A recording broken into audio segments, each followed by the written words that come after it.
This morning we have a very special guest speaker. Our speaker this morning is Juliet Lee. She was born and raised in Hilo, and I found out she's my neighbor down the street at Kilauea. She graduated from UH Manoa with a BA and an MA in English literature. She worked as an associate professor for many years at Leeward Community College until her retirement in 2016. Like her parents and grandparents before her, Juliet has been a dedicated Buddhist, steadfast in her commitment to the three treasures. In 2007, she received her Tokudo ordination. And when possible, she has worked for the Sangha in various capacities to perpetuate the teachings. She's written a number of books over the years and has been a recipient of several awards. 2 books carry special meaning for her because of their Buddhist content. In 2009, an anthology she helped edit consisted of a year's worth of white wave broadcasts. For many of you who don't know, white wave broadcasts are broadcasts of talks sponsored by, I think, Lady Hongwanji, and they're on the radio. Soon after, Anshu, a novel about the war in Japan, was also published. And in this book, she tried to incorporate some of the principles of Shin Buddhism. She continues to live the life of Nembutsu, and this morning we're very happy that she is here to share a message with us. Juliet?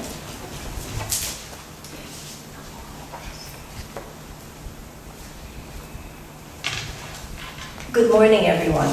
Good morning. It was wonderful coming over to Pali and into Kailua, but boy, has Kailua changed. I haven't been here for a couple of years, and so when I looked around, I thought, oh, and I took the wrong road too. I went toward the town center, I guess, where all the new buildings are. And I said, oh, I'm going to miss the talk. But I wish to thank Reverend Bert and the Kailua Sangha for having me here today. I feel privileged and grateful for your consideration, and I'm glad I'm here.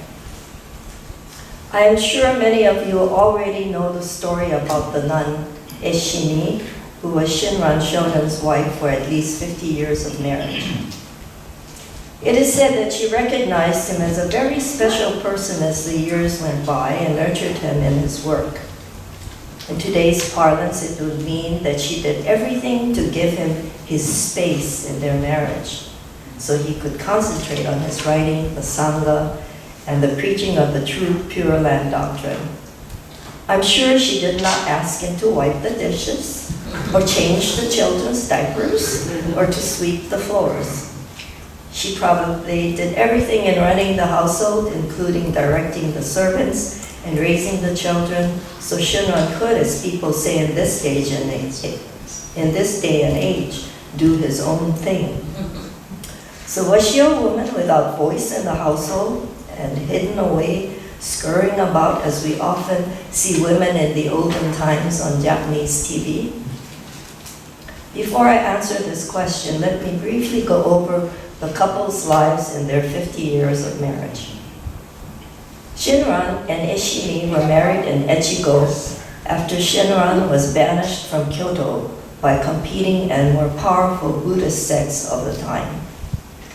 After 3 years in Echigo, the couple and their 3 children moved to the Kanto area so Shinran could continue his work. After 20 years there, he moved back to Kyoto where he lived out his life. However, several years before Shinran's death, in 1254, Eshinni left him in the care of their youngest daughter, Kakushini, and moved back to Echigo with her servants and children to take care of family's estate. While continuing to sustain Shinran and Kakushini in Kyoto, she managed her family's farm and took care of the people in her charge, as well as those in the countryside who were in dire circumstances because of the famine. And it was not Eshinni who cared for Shinran before his death in 1262, but Kakushini. Eshinni did not go to Kyoto, possibly feeling responsible for all the people in Echigo needing her help. Most of what we know about Eshinni in medieval Japan comes from several letters She wrote to Kakushini during this period, the time between leaving Kyoto in 1254 until her own death 6 or so years after Shinran had died. After reading James C. Dobbin's book, Letters of the Nun Eshinni, I thoroughly concur with his idea that Eshinni remained fully engaged in worldly affairs while devoted to her spiritual matters. This answers the question that Eshinni was not just a plain old housewife, but someone who was dynamic and involved in the larger world. There have been many women like Eshinni throughout the centuries. Several women quickly come to mind. Clara Barton, founder of the Red Cross, Mother Teresa, celebrated for her work in India, Rosa Parks, who refused to give up her front seat in a bus that sparked the enlargement of the civil rights movement, Eleanor Roosevelt, humanitarian leader and activist in America and the world, and the list goes on and on. I will concentrate on 3 such women who, like Eshinni, have been truly humanitarians while having a strong religious belief. One such woman had been Yuri Kochiyama, who was born in 1921. Anise, she was born in San Pedro, California, to her immigrant parents, Seiichi and Suyako Nakahara. During the war, her father died in 1942 while being detained by the FBI after Pearl Harbor. The rest of the family interned at Jerome, Arkansas.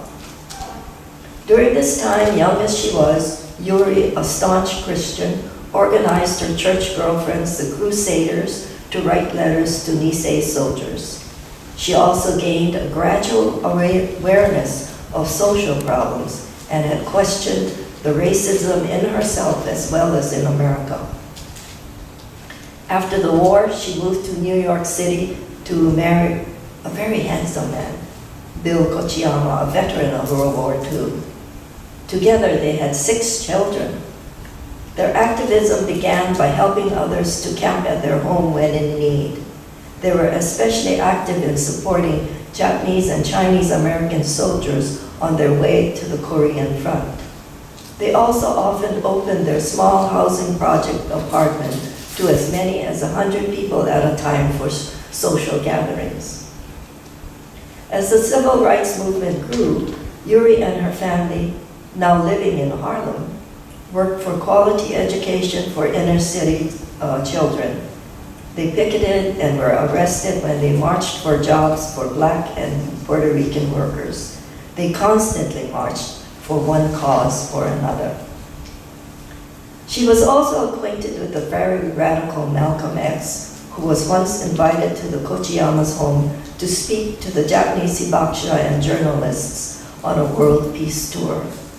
She was even there giving Malcolm X comfort when he was shot and later died during a speech in Harlem.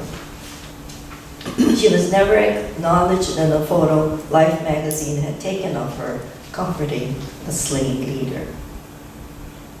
She became a strong advocate of the Asian American movement in the late 1960s. The Kochiyamas and their children were active in seeking redress for the Japanese who had been interned. In the 1970s, they actively denounced the war in Vietnam, the American bases in Okinawa, and so on. All her life, Yuri had been an activist. After reading about all the marches she had gone to, the speeches she made on behalf of various groups of people, I was astounded, in fact, exhausted by all that she had done. And she did this all her life. She was still taking people into her home when she died in 2014 at the age of 93. I will now talk about 2 other women who exemplify Eshinni's spirit throughout their lives. You all know of them because they are part of the Hongwanji, and they have been celebrated time and again for their good works. Other states and churches have used their idea as a model to help the elderly in their communities. These 2 women are, of course, Rose Nakamura and Shimeji Kanazawa, co-founders of Project Dharma. Before proceeding, I'm going to share a personal anecdote with you about Rose and her good character. I didn't know much about Rose except to see her occasionally at Lady Hongwanji Sunday services. One Sunday she came up to me and she said, "Hi, I'm Rose Nakamura. I don't know if you know this, but my mother and your mother were best friends in Hilo. And when my mother died recently, I found your mother's picture in her wallet. And this was the only thing she had in the wallet. I remember," she said, "how deeply saddened my mother was when your mother died a few years before her." Rose was very kind in telling me this story. This is how I first got to know Rose, and later all about her work with Project Dharma. Both Rose and Shimeji have long resumes about their earlier years of working in the community. Rose was noted for assisting East-West Center's international students. Shimeji for her work helping families separated by the internment, and later Shimeji worked in various capacity with the elderly until she and Rose got together and co-founded Project Dharma. This is designed to help the elderly in their homes.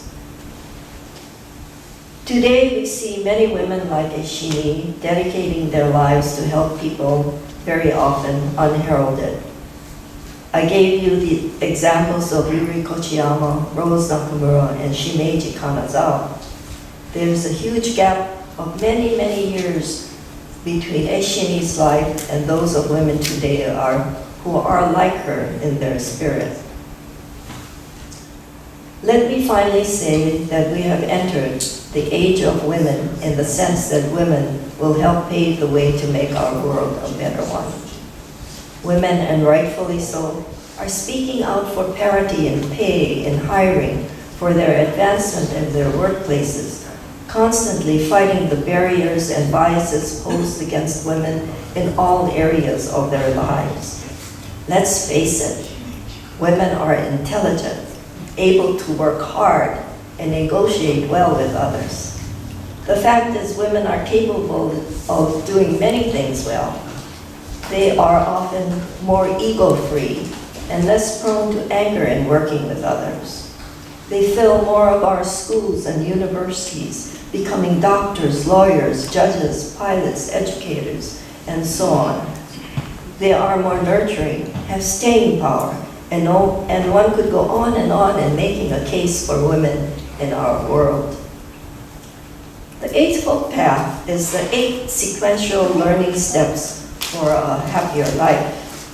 In the very first step, the Buddha asks that we hold the right view or have the right understanding of matters in our lives. Women, I'm proud to say, do this very well, having the right view to an even higher level. And this is why they will succeed. And that is all I have to say for you and to you at this time. And I thank you very much for listening to my speech. Thank you very much.